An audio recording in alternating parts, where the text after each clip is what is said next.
Welcome to the Deep Dive. Great to be here. Today we're diving into something pretty fundamental, personal finance and investing. Right. And we're using Robert Kiyosaki's book, Rich Dad, Poor Dad, as our main source here. It's definitely got a unique take. It really does often challenges the standard path. So our mission today is to really dig into one core idea from lesson 3. Minding your own business. Exactly. Why the book hammers home this idea that building assets is the key, not just, say, climbing the ladder at your job or getting a raise. Yeah. And we've got the key bits from that chapter. There's some surprising stories and distinctions in there. It definitely gets you thinking. Okay, let's jump in. It starts with this fantastic anecdote, really sets the stage. The Ray Kroc story. Yeah. 1974 Ray Kroc, the McDonald's guy, right? Yeah. He's talking to an MBA class, University of Texas. Right. Finishes his talk. They're maybe having a few beers afterwards. And he just throws this question out there. So what business am I in? And you can picture it, right? These smart MBA students, probably feeling pretty confident. The book says they just left. Totally. Like, come on, Ray, everyone knows you're in the hamburger business. Obvious, right? It seems obvious, but Kroc apparently just chuckled and said, "Ladies and gentlemen, I am not in the hamburger business." Which must have thrown them. Completely. He follows up with, "My business is real estate." Real estate.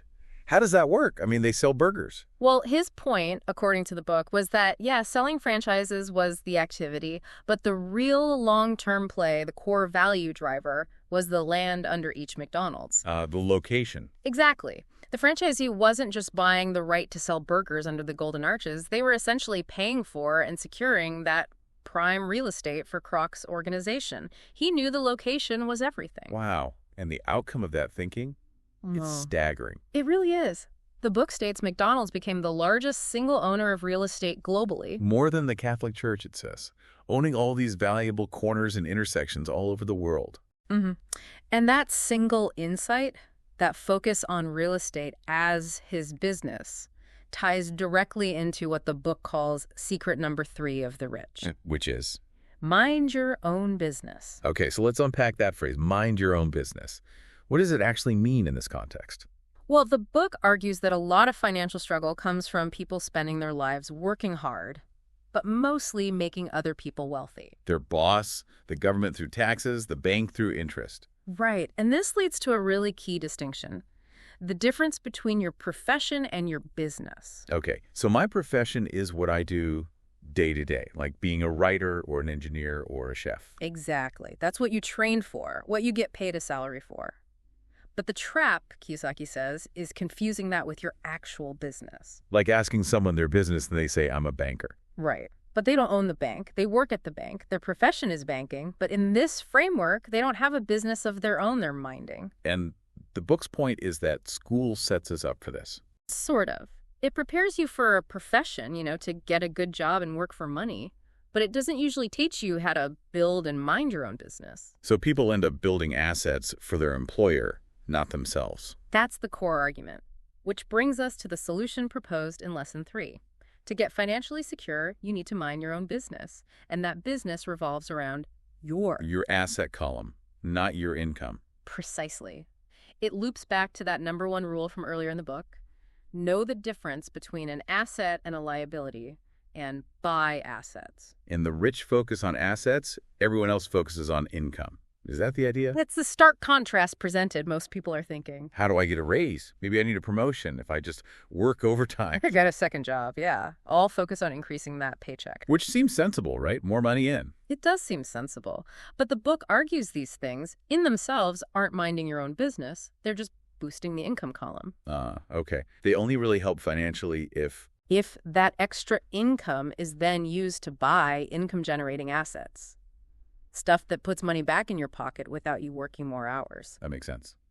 Otherwise, you're just, I guess, running faster on the same hamster wheel. Kind of. And this perspective is used to explain why many poor and middle-class folks are described as fiscally conservative. Not necessarily by choice. Right, because they don't have that asset base, that financial foundation. So they have to cling tightly to their jobs. Their job is their lifeline. Okay, so building that asset column is key. But this leads to another maybe controversial point the book makes.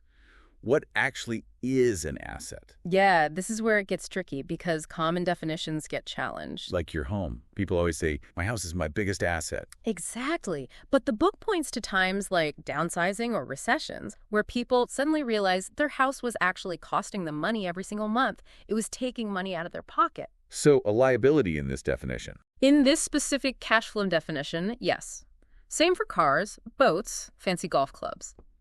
Things that cost money to own and maintain and don't generate income. But wait, on loan applications and stuff, don't they let you list all that as assets to calculate your net worth? They do. And the book is quite critical of that standard net worth calculation. It says, yeah, accepted practice lets you list your suits, your art, whatever. But if you actually need cash, what are those things worth? That net worth figure, the book argues, is often worth less than you think.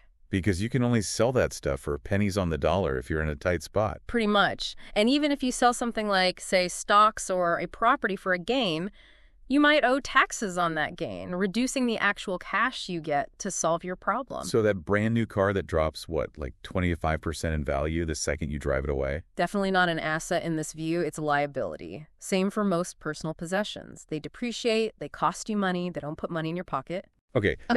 So if the house you live in isn't necessarily an asset and your car isn't, what are real assets? According to this framework, what should be in that column? The book gives a pretty clear list. It's about things that generate income or appreciate and have a ready market. Right. Like what specifically? Okay, number one, businesses that don't require your presence. So systems are in place, managers run it. If you have to work in it every day. And it's your job, not your asset business. Got it. Exactly. Then you have stocks, bonds. Standard investments. Yep. Income-generating real estate, so rental properties, things that bring in cash flow. Not just the house you live in. Correct. Notes, which are basically IOUs, where someone owes you money with interest. Royalties from intellectual property music, manuscripts, patents. Things that keep paying you after the initial work is... Right. And then a catch-all. Basically anything else that has value, produces income, or appreciates, and you could actually sell it if you needed to. And the advice is to pick assets you actually like. Yeah. Find things you love or are genuinely interested in because you'll naturally take better care of them and understand them more deeply. He mentions his own examples, right? Like real estate. He talks about loving, looking at properties, even the problems don't kill the interest. And also loving small cap stocks, startups, kind of like an entrepreneur. And he uses different approaches for them. Yeah, very different. Real estate.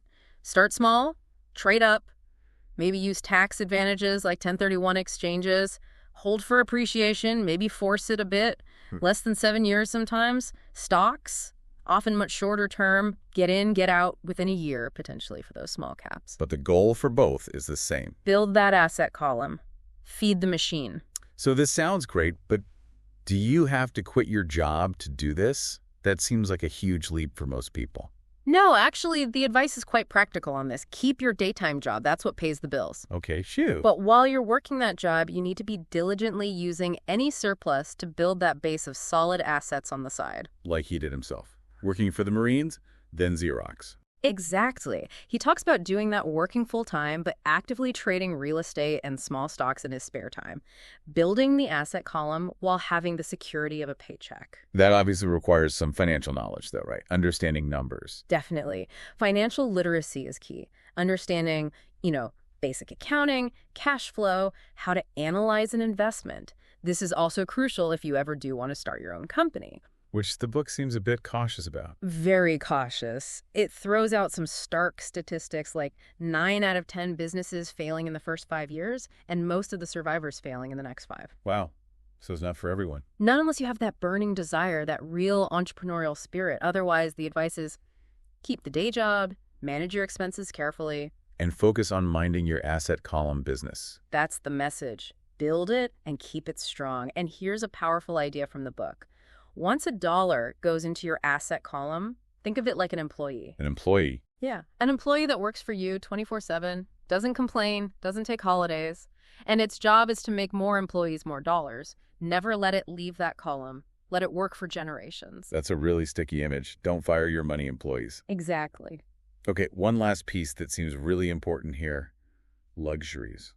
How do they fit into this picture? Because people like nice things. Right, and the book draws a sharp contrast in how different groups buy luxuries. How so? It suggests the poor and middle class often buy luxuries first. They get a raise or use credit and immediately go for the big house, the fancy car, the jewelry. Trying to look rich. Often, yeah.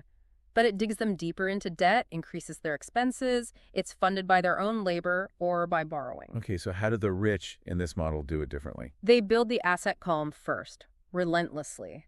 Then, the income generated by those assets is what pays for the luxuries. Ah, so the assets buy the luxuries, not their paycheck or credit card. Precisely. The example used is the author's wife wanting a Mercedes. Right, I remember that part. It wasn't bought with salary money or a bonus. It was bought only after their apartment houses. Their assets were generating enough extra cash flow each month to easily cover the cost. So the asset paid for the car. No extra work, no extra risk. Exactly.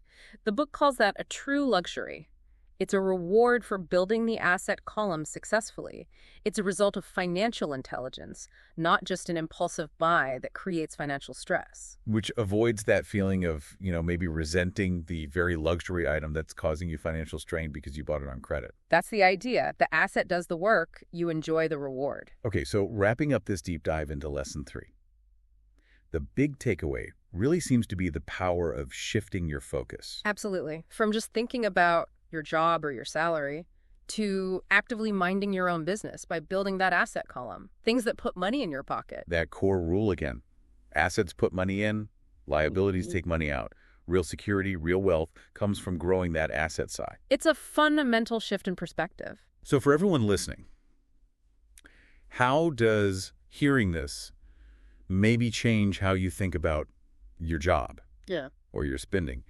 What do you consider truly valuable? Or even a luxury? And maybe that final thought. If every dollar you put into your asset column is like hiring an employee. How many employees are you hiring today? How hard is your money working for you?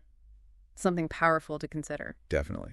If you found this discussion useful, please do like, share, and subscribe. It helps others find the deep dive. Thanks for joining us.